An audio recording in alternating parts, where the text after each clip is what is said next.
அனைவருக்கும் வணக்கம். இன்னைக்கு மதுரை கூட்டு சட்னி ஒன்று பார்க்கலாம். இது தோசை இட்லிக்கு நல்லாயிருக்கும், சப்பாத்தி இதுக்கெல்லாம் நல்லா இருக்காது. தோசைக்கு இட்லிக்கும் நல்லாயிருக்கும். ஹோட்டல் வச்சுருக்கவங்க இந்த சட்னி யூஸ் பண்ணுங்கள், நல்லாயிருக்கும் சாப்பிட்றதுக்கு, விரும்பி எல்லாரும் சாப்பிடுவாங்க. வீடியோவை ஸ்கிப் பண்ணாமல் பாருங்கள், அப்போ தான் இடையில டிப்ஸ் சொல்லியிருக்கேன், அதெல்லாம் உங்களுக்கு புரியும். இதுக்கு தேவையான பொருட்களை பார்த்துக்கலாம். இந்த டம்ளரில் 1.5 டம்ளர் கடலைப்பருப்பு எடுத்திருக்கேன். 2 மணி நேரம் ஊற வச்சு எடுத்திருக்கேன். அரைக்க தேவையான பொருட்களை பார்த்துக்கலாம். இந்த மாதிரி ஒரு பூண்டு, 1 ஸ்பூனு பெருங்காயத்தூள், 1 ஸ்பூன் சோம்பு, 6 பச்சை மிளகாய், 3 தக்காளி எடுத்திருக்கேன். கடுகு 1 ஸ்பூனு, சோம்பு 1 ஸ்பூனு, கருவேப்பிலை கொஞ்சம், 2 பெரிய வெங்காயம் பொடியாக கட் பண்ணி வச்சுருக்கேன். அடுப்பை ஆன் பண்ணிவிட்டு கடாயை வச்சுருக்கேன். 3 ஸ்பூன் அளவு எண்ணெய் சேர்த்துருக்கேன். எண்ணெய் சூடானதும் 1 ஸ்பூன் கடுகு,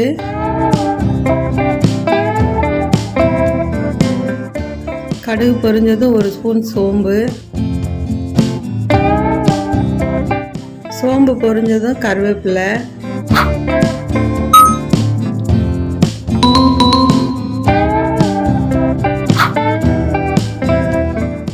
கருவேப்பிலை நல்லா பொரிஞ்சதும் பொடியாக கட் பண்ண பெரிய வெங்காயம், இது கூட 2 சின்ன கத்திரிக்காயை வெங்காயம் மாதிரியே பொடியாக கட் பண்ணி வச்சு வெங்காயம் சேர்க்கும் போதே அந்த கத்திரிக்காயும் சேர்த்துக்கலாம், இன்னும் நல்லா டேஸ்ட்டாக இருக்கும்.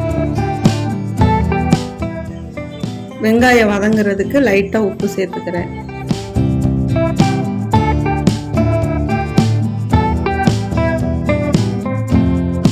வெங்காயம் பாதி வெந்தால் போதும், ரொம்ப முருகலாக வேக வேணாம். ஒரு பட்டை கிள்ளி போட்டிருக்கேன் தாளிக்கிறதுக்கு. இது நீங்கள் தேவைன்னா யூஸ் பண்ணிக்கலாம், இல்லைன்னா வேண்டாம்.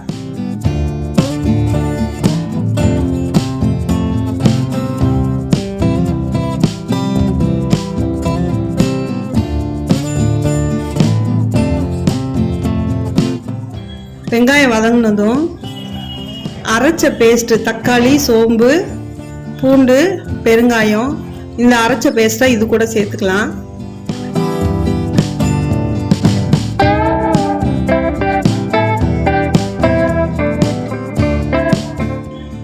லைட்டா உப்பு சேர்த்து கிளறி விடணும்.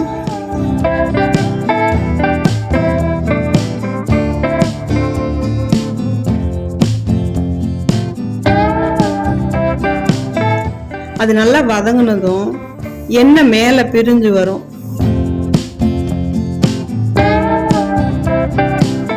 கடலைப்பருப்பை தனியாக கொரன்னு அரைச்சிக்கணும். அரைச்சிட்டு இந்த அளவு தண்ணியாக கரைச்சி வச்சுக்கணும். இப்போ இது கூட சேர்த்துக்கலாம். சேர்த்துட்டு கிளறி விட்டுட்டே இருக்கணும், இல்லைன்னா அடி பிடிக்கும். கொதிக்கும் போது மேலே தெரிக்கும், தள்ளி நின்றுக்கங்க.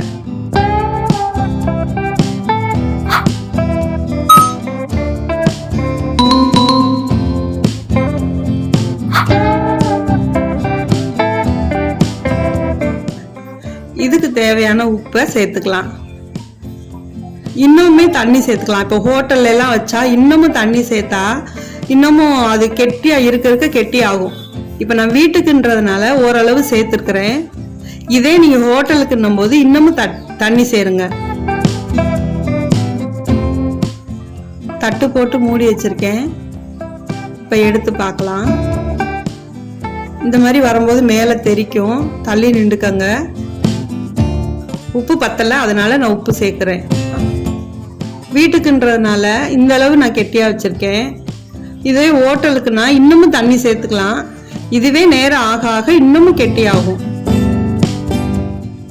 அவ்வளோதான், எடுத்துக்கலாம். வாங்க சாப்பிடலாம்.